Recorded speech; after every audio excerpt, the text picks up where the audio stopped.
माशाल्लाह से सुबह का आज रूटीन है 10 बजे का। बकरों की पत्ती वत्ती रेडी है और हम इधर स्प्रे कर रहे हैं। जैसे ही बकरे इधर आएंगे, कल हमने उन पे बकरों पे भी लगाई थी टिक्स वगैरह की दवाई, अल्हम्दुलिल्लाह कम है। और हम चाहते हैं कि बिल्कुल जड़ से ख़त्म हो, क्योंकि अभी बहुत बड़ा सरप्राइज़ आने वाला है हमारे फार्म के लिए। तो उसके लिए हम रेडी कर रहे हैं हमारे बकरों को फटाफट से। तो ये इधर का हुआ है और अभी माशाल्लाह सारे बकरे लाइन से खड़े हैं। तो वो अंदर आएंगे, सुल्तान भाई और वो गुलफाम भाई दोनों तैयारी कर रहे हैं। ढिंची भाई यहाँ का स्प्रे वगैरह संभाल रहे हैं। सारे नीचे मारना, दवाई फीड पे कोई ना गिरे। अरे जितनी पत्ती पड़ी थी समझ दियो सर, यूज में मत लाइए नीचे वाली। कौन सी दवाई डाली है, कितनी डाली है, इन सभी चीज़ों की डिटेल आपको इंशाल्लाह फ्यूचर में मिलेगी। अभी अपन भी ट्रायल मोड पर है, तो ट्रायल कर लेंगे, उसके बाद आप लोगों को बताएंगे पूरा प्रॉपर। भाई थोड़ा पत्ते दूर रखिए, वहाँ घोड़ा जी रहा वहाँ।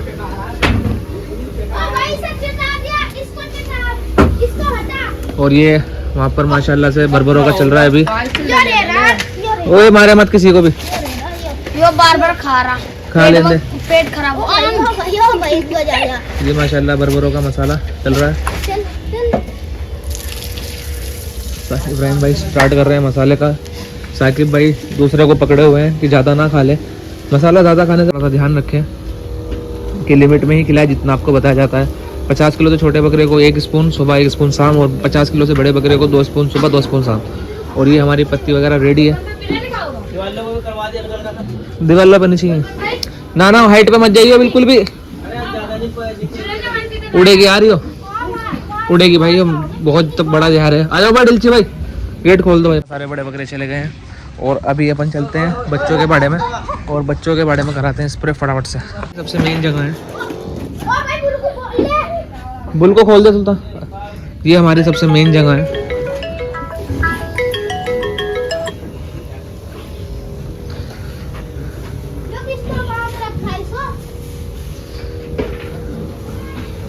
यहाँ पे बकरे हमारे रात में रहते हैं। ये बाकी सफाई आप चेक कर सकते हो माशाल्लाह। जब भी आप कभी फार्म बनाओ तो एक बात का हमेशा ध्यान रखना कि सुबह की जो सबसे पहली धूप होती है वो आपके फार्म के बाड़ों के अंदर आनी चाहिए। इससे बहुत सारी बीमारियां से बचेंगे आपके जानवर। तो इस चीज़ का हमेशा ध्यान रखना। ये एक बहुत बड़ा टिप्स है, मुझे किसी बुजुर्ग ने दिया था और बड़े काम की चीज़ है, याद रखना। टिक्स की जो प्रॉब्लम है, एक बात ध्यान रखना, जो मिट्टी में बकरे पालते हैं इसको कभी हल्के में मत लेना भाई। हम लोग इस पर इतना काम क्यों करते हैं, उसका रीज़न ये है कि हम इसके बड़े सताए हुए हैं। बकरों को बहुत बड़ी बड़ी प्रॉब्लम्स आती है इसकी वजह से। और ओए वो देख बुल परेशान कर रहा है बकरों को, उसको बांध दे। बड़े मसले आते हैं माशाल्लाह। तो बच्चे बाहर निकले हैं अभी, सबको बाहर निकाल दे बेटे।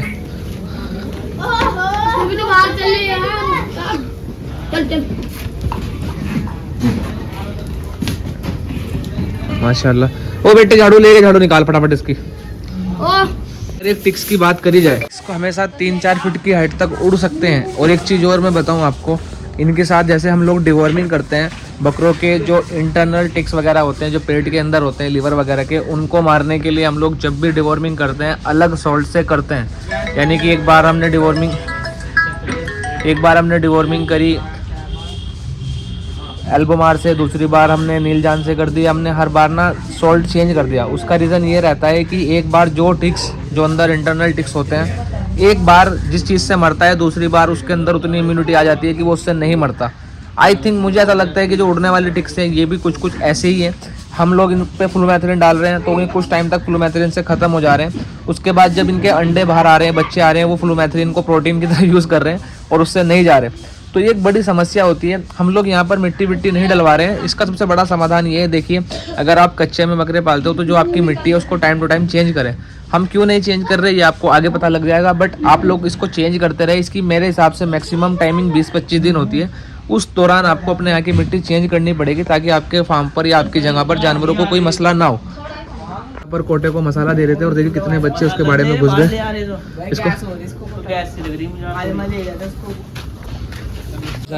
सारे बच्चे आ गए हैं अंदर और उधर कोटा के बाड़े में अलग खिलाइए उसे। कोटा को हमने बाहर रखा हुआ है ताकि ये धूप में थोड़ा आराम करे और इसके बाड़े में हम लोग स्प्रे वगैरह कर सके सही से। अच्छे से गिल्ला कर दे बेटे, आजा बस बाहर आजा, बहुत हो गया, आजा। हो गया था फार्म पे। अभी मैं मार्केट गया था, मार्केट से एक पाउडर खरीद के लाया हूँ। वो उन्होंने ओपन पैकेट दिया है तो वो भी देखता हूँ कैसा वो रहेगा कैसा नहीं, उसको भी डाल देते हैं। ये मैं बार बार इसी बात को कहता हूँ, आप लोग सोचते होंगे बहुत छोटी सी प्रॉब्लम है, मेरे हिसाब से ये फार्मर्स को सबसे बड़ी प्रॉब्लम आती है जो स्पेशली मिट्टी में बकरे रखते हैं। ये बात ध्यान रखना, मिट्टी के फ़ायदे बहुत ज़्यादा हैं लेकिन मिट्टी का जो नुकसान है ना, ये बहुत बड़ा नुकसान है। बकरों के लिए तो बता सकता हूँ भाई, ग्रोथ के लिए बकरियों का तो ऐसा रहता है कि नॉर्मल ग्रोथ पे भी बकरियाँ चल जाती है जी। और जो मेमने होते हैं जैसे हमारे 3.5 महीने के, वो भी अच्छे ग्रोथ नहीं कर रहे बकरे। जितना अच्छा ब्रीडर जितना अच्छा ब्रीडर लगाओगे ना उतना अच्छा ग्रोथ करेंगे भाई। ये वाले फीडर ना बाहर रख दो, बाहर खा लेंगे। हेलो जी दूसरा आप हमें थोड़ी भाईजान, टिप्स ऐसा कुछ नहीं है। हम लोग बकरों जो हमारे फार्म पर हम अपने बकरों को खिलाते हैं, नॉर्मल डाइट है, हरी पत्ती और गेहूँ, प्लस हम उसके साथ में मसाला खिलाते हैं। हमारा 1000 रुपये का पड़ता है वो 1 किलो। एक बार वो खिलाना एक बकरे को, इंशाल्लाह आपको मालूम पड़ जाएगा ग्रोथ का क्या हिसाब है जी। और जैसे अभी क्या कहते हैं हम उन्हें खिला देते भूसा, चने का भूसा नुकसान तो नहीं करता। फिर हमके लगा क्या सादा भाई आपको? हाँ कर लेना फिर उनकी ग्रोथ के मैटर में। मुझे ऐसा लगता है कि बकरा इंडस्ट्री में 70% लोग परेशान हैं, 30% लोग ही खुश हैं अपने बकरों की ग्रोथ से। 70% लोगों को ऐसा लगता है कि हमारे जानवर ग्रोथ नहीं करते। ग्रोथ का मैटर सीधा सीधा आपकी खरीदे पे पड़ता है। आप जितनी बेहतरीन खरीदी करोगे, जितने बेहतरीन जानवर ब्लड लाइन के खरीदोगे, उतना आपको फ़ायदा होगा। 2-4 हज़ार रुपये का मुंह मत देखा करो। जब आपको बकरे खरीदने हो तो ढंग के और टॉप क्वालिटी के बकरे खरीदा करो। अगर आप सस्ते बकरों से उम्मीद करोगे कि ये अच्छे बकरे बने तो वो बेकार है भाई। मैं क्लियर कट बता दूं, गधा कभी घोड़ा नहीं बन सकता और ये बहुत बड़ा मैटर है। इस चीज़ पे कोई बात शायद ना करता हो। गधा खरीद कर घोड़ा बनाने की उम्मीद मत करना। घोड़ों पर ही काम करोगे तो ही घोड़े बनेंगे। आज अगर हम अपने बकरे खरीद रहे हैं, आप एक हमारे यहाँ भी कुछ टाइम पहले बच्चे आए थे, 3-3 हज़ार रुपये के बच्चे सेल के हमारे शहर में, रुड़की में। मेरे हिसाब से वो 70 जानवर थे और 70 के 70 10 घंटे के अंदर अंदर ख़त्म, मतलब बिक गए थे और लोगों ने ले लिए थे। वो रेट था 4000, 5000, 4000, 5000। उसी साइज़ के बच्चे मैंने 2 खरीदे थे, वो जंगल में ही है, मैंने अपने पर्सनल खरीदे थे। मैंने खरीदे थे 26,000 रुपये। कोई अपनी खरीदी नहीं बताता है, मैं बता रहा हूँ कि मैंने 26,000 रुपये के बच्चे खरीदे थे। 13-13 हज़ार रुपये के। आप लोग 5 का खरीद रहे हो, मैं 13 का खरीद रहा हूँ। ऐसा तो नहीं है ना कि मेरे पे पैसा फालतू आ रहा है। लेकिन एक चीज़ ध्यान रखना, एक चीज़ हमेशा ध्यान रखना कि फालतू पैसा देकर हम चीज़ को थोड़ा सा एक्स्ट्रा बढ़ा सकते हैं। यानी कि हमने ब्लड लाइन के बकरे खरीदे, उन बच्चों के माँ बाप का हमें पता है कि वो बच्चे इंशाल्लाह फ्यूचर में बनेंगे। हाँ जी, अस्सलाम वालेकुम। वालेकुम सलाम जी। हजरत वो निकल गई थी आपकी, 2-3 दिन में मिल जाएगी आपको। घर ही आओगे जाना पड़ा? घर ही आएगी इंशाल्लाह। जैसा भी रहेगा वो फ़ोन करेगा आपको कुरियर वाला, ठीक है? ठीक। तो ब्लड लाइन के जानवर खरीद के आपको बड़ा फ़ायदा है। फार्म कर रहे हो और फार्म में फिर ये शिकायतें कर रहे हो कि भाई फार्म पर हमारे ग्रोथ नहीं हो रही है। पहली चीज़ अच्छे से बाहर निकाल दो भाई। पहली चीज़ बेहतर से बेहतर जानवर खरीदने का है। और दूसरी चीज़ भूसा बिल्कुल भी मत खिलाना जिन बकरों को आपको वेट चाहिए हो। अगर आप अपनी पॉकेट देख रहे हो तो फिर ये ब्लॉग देखना बंद कर देना, क्योंकि हम लोग भी अपनी पॉकेट से बाहर खिलाते हैं, तभी जाके हमको रिजल्ट है। अगर आप बजट में देखोगे कि बकरे ग्रोथ करें तो शायद मुझे उस चीज़ का पता नहीं है। लोग कर रहे हैं, बजट में भी काम कर रहे हैं, मेरे से नहीं आता करना। मुझे तो इतना है कि मेरा जानवर खाए, अच्छी से अच्छी चीज़ें खाए और बनता रहे। तो मैं इन चीज़ों में आपकी हेल्प नहीं कर सकता। अगर आपको पॉकेट फ्रेंडली कोई डाइट देखनी हो तो हमारे फार्म पर यह हमसे नहीं हो पाएगा। हम लोग हमारे बकरों को मुँह छूट खिलाते हैं और आपको भी सजेशन देते हैं कि खिलाओ, क्योंकि अपनी थिंकिंग थोड़ी सी अलग है और लोगों से। हमारा मानना ये है कि अपने नसीब का खा रहे हैं, चाहे 10 का खाए चाहे 10,000 का खाए। तो अगर आप लोग वो सोच रहे हो कि भाई हम फार्म रन करें और उसमें पैसे भी बचे, तो वो मैं नहीं बता पाऊँगा। पैसे बचाना नसीब का खेल है। और रही बात इस चीज़ की कि बकरे ग्रोथ नहीं कर रहे हैं, तो वो सारा का सारा सिस्टम रहता है आपकी खरीदी का। तो होप आपको ये व्लॉग समझ में आया हो।